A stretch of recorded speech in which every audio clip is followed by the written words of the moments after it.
Good morning, everybody. Happy Tuesday and welcome to our second English lesson of the week. So, like I explained in yesterday's lesson, we're going to focus a little bit more on the vocabulary used in the story. So we're going to go through the story map together and go through the story, and then we're going to talk about what some of these new and unfamiliar words might mean, as there's a lot of vocabulary that we've put into this story to try and broaden your vocabulary choices that you use when we come to writing it. So to start the lesson, we're going to begin by practicing the story map together. So I will make this a little bit smaller so you can see the story map, and then if you want to stand up so you've got some space, and we will practice the story map together. Okay, ready then. In a tranquil and sleepy village, there lived a kind and gentle man called Bob. Full stop. Bob had a top secret job that nobody in the village knew about! Exclamation mark. He was the man on the moon! Exclamation mark. Next paragraph, ready? Every morning he skipped downstairs as he was so eager to get to work. Full stop. Each morning he had a cup of piping hot tea, a bowl of crunchy cornflakes, and a well-ripened banana for breakfast. Full stop. Then he would put on his comfy trainers and run all the way to the space station. Full stop. Let's set the next paragraph on the screen for you.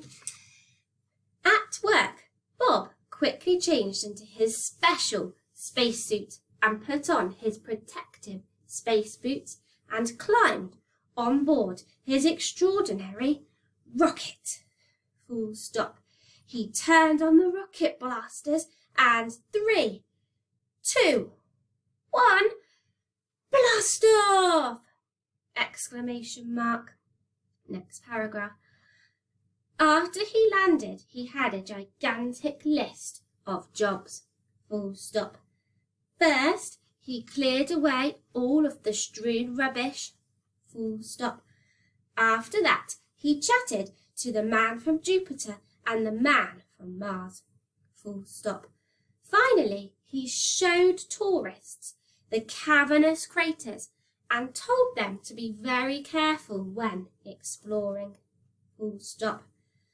Are there any aliens? Asked a tourist. Bob chuckled and told them there was no such thing as aliens. Full stop. Before Bob left, let's get the next paragraph up for you. Before Bob left, he made sure that all of the visitors had gone home. Full stop. As he was checking the last crater with his flickering torch, he spotted something strange! Exclamation mark. He was sure he could see a mysterious creature with 3 eyes, purple spots, and jagged feet. Full stop. What was that? Question mark. He wondered. Could it really be an alien? Bravely, Bob bounded down to investigate, but there was nothing there. Full stop.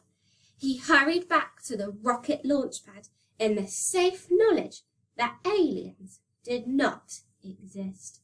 Full stop. Okay, well done. Hopefully you remembered some more of the story today and put the actions to it as we went along. So, on the screen, I have now got our story not in the form of the story map. I've written out the story. What do you notice I've done to some parts of the story? What can you see?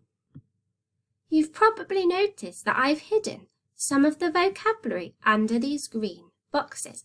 And this is because this is the new and exciting vocabulary that we're going to learn, as this story is packed with lots of vocabulary that we might not have come across before. And that's because we're going to learn what it means so that we can use it in our own writing. So I want you to have a look at the boxes that I've covered up. I'm going to read the sentence where they are. Can you remember the new and exciting vocabulary that is underneath the shape? So following, in a something sleepy village, there lived a kind and gentle man called Bob. Can you remember the word that we used to describe the village? We said in a something and sleepy village. Begins with a T. Can you remember? The word is tranquil, which we're going to talk about what it means on the next couple of slides. So we've got in a tranquil, sleepy village, there lived a kind and gentle man called Bob. Every morning he skipped downstairs because he was so to get to work. What was the word that we used to describe how he was feeling about getting to work? Can you remember? Begins with the E sound. Every morning he skipped downstairs because he was so eager. He was so eager to get to work. And again, we'll talk about what these words mean in a moment. At work, Bob quickly changed into his special spacesuit, put on his protective space boots and climbed on board his something rocket. What word did we use to describe the rocket? His extraordinary rocket. After he had landed, Bob had a gigantic list of jobs. First, he cleaned away all of the something rubbish. What word did we use to describe the rubbish, what it was like? Begins with a S. All of the strewn rubbish. And then the last word that we're going to talk about today is on this sentence. He was sure he could see a mysterious creature with 3 eyes, purple spots, and something feet. How did we describe the alien's feet? We did this action to go with it.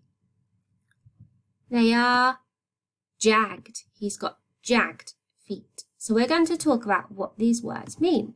And the first one we're going to look at is the word tranquil. And in the story, we use that word because we say that Bob lived in a tranquil village.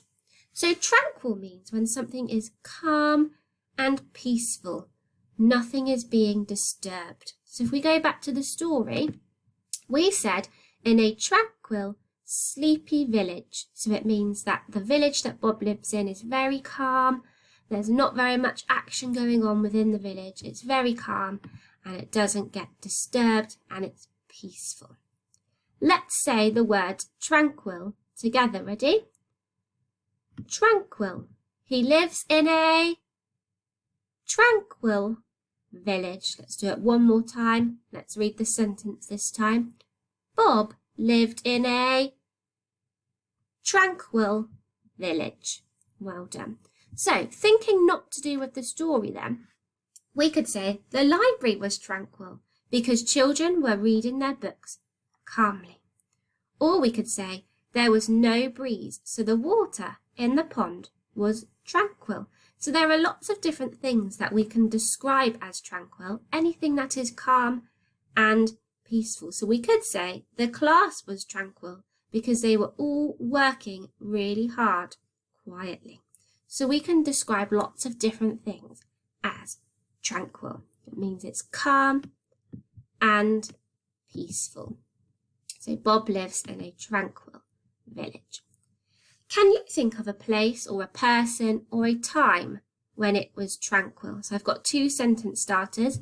It was tranquil when, or the something was tranquil because. So pause the video, see if you can come up with 2 sentences using the word tranquil. Okay, hopefully you've come up with some sentences. I've had a go at writing 2 sentences as well. So I said it was tranquil when we were concentrating hard on our writing. The room was tranquil because everybody was sleeping. So hopefully you've come up with your own 2 sentences as well.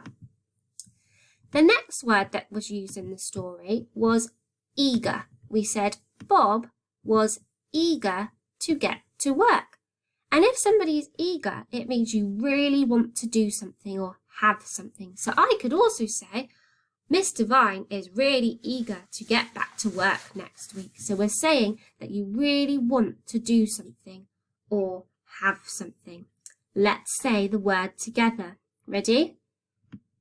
Eager. Eager. Bob was eager to get to work. We could also say, I was eager to talk about my swimming lesson. So when I've come out of my swimming lesson, I was really eager to tell somebody about it. Or Mrs. Marsden was eager to get a puppy. Mrs. Marsden has wanted a puppy for a really long time, so she is eager to have a puppy. So eager is when you really want something or you want to do something. So, can you think of a time when you have been eager? So, choose one of the sentence starters to finish off. I was eager to get. I was eager to talk about. I was eager to show. Off you go. Okay, so the sentences I came up with was I was eager to get a new Nintendo game. I was eager to talk about what I learned at school. I was eager to show my medals. Hopefully you came up with some sentences too. The next word was all of the rubbish was strewn. Strewn means when objects are scattered everywhere. So there was rubbish all over the moon. And it sometimes means that things are messy. So all of the rubbish on the moon was strewn because poor Bob had to go around, didn't he, and collect all of the rubbish. So it was a little bit messy and rubbish was scattered everywhere all over the planet. So we could say the books were strewn on the library floor. So somebody had been in the library, put all of the books on the floor, it looked messy and they were scattered everywhere. Or we could say our school field was strewn with beautiful daisies. So like we said, it doesn't necessarily mean that it's always messy. It just means objects are scattered everywhere. So if the school field was strewn with daisies, it means all over the beautiful field at the school there are daisies. So it looks beautiful. Okay, so can you think of a time when something was strewn? So something was strewn with, there were something strewn, and something had left something strewn, and then finish off the sentence. Off you go. So my sentences were the classroom was strewn with paper. There was paper all over the floor. Perhaps Mr. Vine was a bit clumsy and dropped some paper everywhere. There were weeds strewn all over the garden, and my puppy had left paper strewn all over the floor. Okay, next word is extraordinary. Bob climbed on his extraordinary rocket. So extraordinary means that something is extremely good or special. Let's say the word together. Ready? Extraordinary. I think that Elliot's clay pot is extraordinary. Iradia's neat handwriting is extraordinary, or my mum made me an extraordinary birthday cake. So extraordinary means something is really good or special. And then the last word that we're going to think about is jagged. We said the alien had jagged feet. So jagged is when something is rough, it has a rough edge with lots of sharp points. So a rough edge with sharp points. Let's say jagged. Ready? And again. The alien had jagged feet. We might say the shark had sharp, jagged teeth. The ruler snapped and the two parts were jagged. Or the top of the mountain was jagged, so it had a rough edge with some sharp points. So your job today is you're going to have this scaffold sheet, as we'd like you to do the writing on a separate piece of paper. This is just to show you how to lay it out. You're going to have each of the words that we talked about, and then you're going to write the word. So we've got tranquil. Underneath you'll say it was tranquil when, or the something was tranquil because. So you're going to have the vocabulary from the book, from the story, and then write us 2 sentences to match the word. We look forward to seeing your writing, everyone. Bye.